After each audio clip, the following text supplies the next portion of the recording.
Hey everyone, welcome to another video. Today we're going to talk about issue number 10 of Storm from the Ashes, written by Mirwa Ayadil and art by Lucas Wernick. But before we dive into the story, I want to ask you a favor. If you enjoy this video, please leave a like and a comment to help the channel grow. Up to this point, Eternity, the embodiment of the universe, has selected Storm to be its host, granting her new cosmic level powers as the Eternal Storm. As a result, Storm and her former X-Men teammate, Maggot, have found themselves in the warpath of Hadad, the first Storm God, and his minions. While that was happening, Storm became embroiled in a legal battle against the United States government, which wanted to hold her accountable for an explosion at a nuclear plant in Oklahoma City caused by a mutant child Jaden. But in the end, they were forced to release them from custody. Now free from her earthly shackles, Storm prepares to face Hadad in the oncoming Thunder War. So with that said, this issue opens up in the Principality of Madripoor in Berkebus Forest 4 days from now with Bishop stumbling through the woods saying, "I'm sorry, Storm." And before Bishop could travel any further, a massive outburst of energy ripped out of his chest in a pillar of pure energy. The amount of energy that erupted from him was so massive that it parted the clouds. Now, as of right now in the story, we have no idea where the heck Bishop absorbed this enormous amount of energy from, but wherever it came from, it was gigantic. But anyway, on the next page deep in space, we see Storm and her team undergoing a mission. And while they were out there, Storm said, the Avengers recently encountered a new planet called Abak and reported it to the National Aeronautics and Space Administration. Now this thing has been obstructing NASA's view of planet Abak for remote scientific observation. Our job is to get rid of the obstruction. So with that established, Storm then tells Maggot that she will need him and his slugs to eat this entire creature. And once they were on board the creature, Manifold states, it's the size of a tri-state area. How's Maggot gonna eat it all? And to that, Maggot, in a cocky tone, replied by saying, this is a discussion between two Omegas, you just won't get it. It ain't your fault. With that jab out there, Manifold took a bow and shot back with, apologies my lord Omega. Only a powerful man like yourself should have the honor of consuming this heaping mass of rotting kaiju flesh. My lowly self would only be able to do something so uninteresting as teleporting it into the sun and incinerating it in an instant. But you deserve every bite. Following that retort, Maggot out of nowhere said, hey Shuri. Storm, you didn't say Shuri was going to be here too. Now, just mentioning her name caused Manifold to instantly look and ask where. So with that out there, Maggot then went on to comment how, that's what I thought. Name-dropping Shuri and your steez immediately disappears. I know that look. Don't even think about it. Master Gateway said you're not allowed to teleport me into Ego the living planets but Crack anymore. So following their friendly banter, we then transitioned over to Storm placing her hand upon the creature and saying, I am Storm, mistress of the cosmic elements. Then, with a smile on her face, Storm then went on to say, Maggot is right, it's an Omega thing. You wouldn't get it. So with Storm joining in on the fun, Manifold just took the jab as good fun and said, you two deserve each other. I'm starting to think I should have joined up with Frenzy's team instead. With that out there, Storm couldn't help herself but to continue the joking by saying, but then the likelihood of a visit from Shuri would diminish considerably. Now, just to prove a point, Manifold then said, I can always go say hi myself. Wakanda loves me. And with lightning-fast reflexes, Storm went on to say, and yet here you are, watching Maggot and his slugs eat rotting kaiju flesh. Hey Maggot, I ran lightning through the corpse to kill any possible pathogens.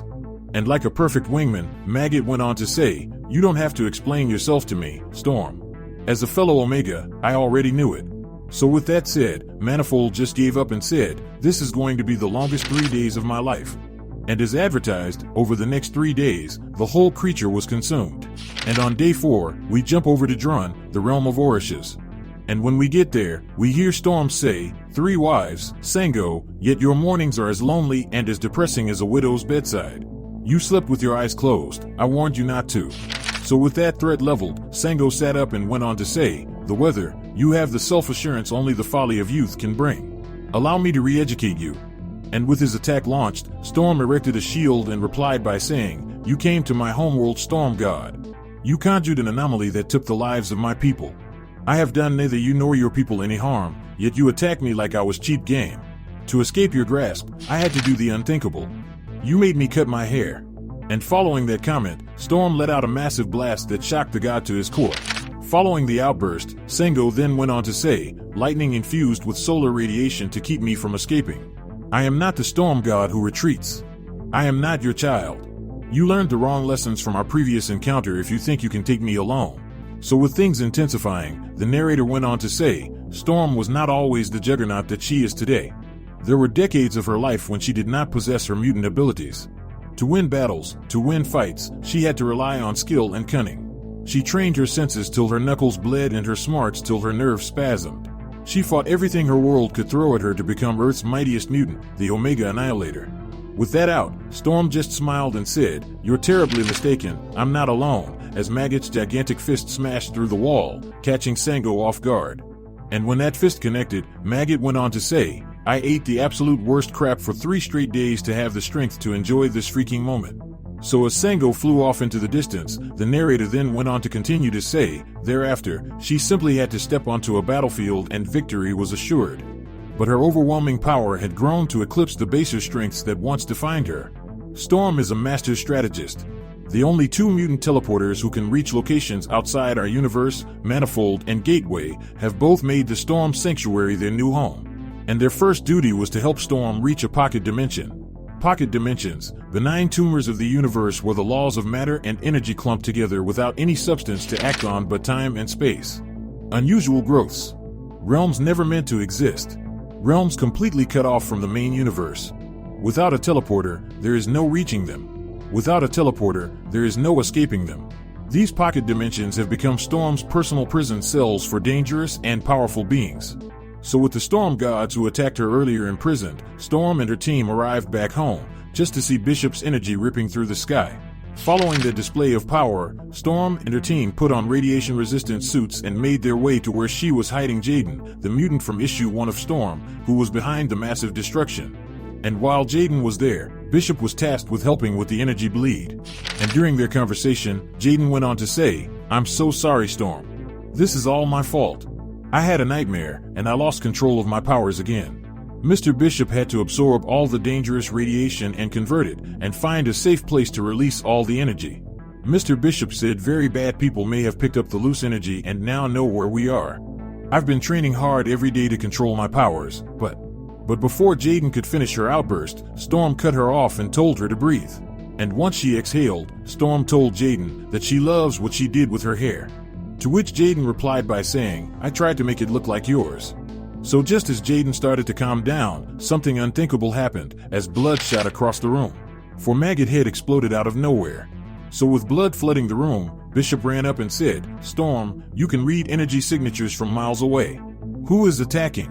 But regardless of Bishop's shouting, Storm couldn't wrap her head around the events that just went down. So with chaos unfolding, Manifold attempted to open a portal so the team could make an escape and said, "Everyone in here now, I'm getting us all out of here."